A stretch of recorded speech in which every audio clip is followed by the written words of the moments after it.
Assalomu alaykum Dilshod Boltoyev kanali obunachilari. Xorazm viloyati Gullen tumanidamiz. Xudo xolasa. Jumong deb aytalaman, yo'q bu. Jumong. Do'stlik deb aytiladi. Do'stlik, ha? Zavodskoy do'stlik. Xalq tilida jumong deydi, ish qilib. Duk deydi. Короче, yana traktor sotiladi. Yurib turibdi, hozir yurgizib ko'rsatamiz.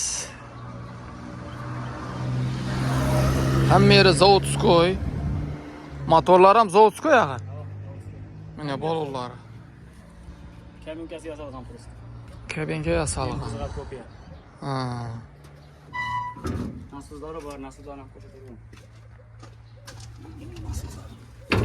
Arva pulov, nasoz, onu tugiladi arvasi. Ha.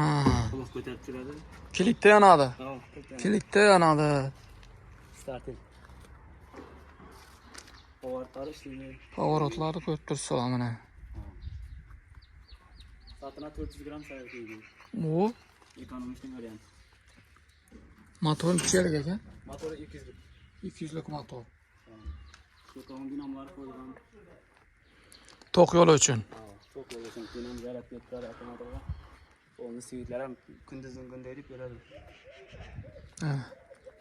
Pakashkalar toza qo'yildi. Pakirishkalar zo'r. 5-6 yuz beradi xudo xolasa. Kichkina ham tuzib bo'pti bu lekin, ha? Mana arvasi molekulman deysizmi, dehqonchilikqami? Hammasini ketaveradi. Yan boshqa. Ha, ham boshqami? Ha, o'sha ham boshqa bo'lagan. Qani endi buni qiziqlari bahosini-chi mi? 30 million ham deymiz, 28 ayta qo'ying. Assalomu alaykum. 28 aytilish, ha? Sizning kanalingizdan man desa, arzonroq yana qaytib olib beramiz. Qaytaladi. Ha. 1-2 million qaytib beraman.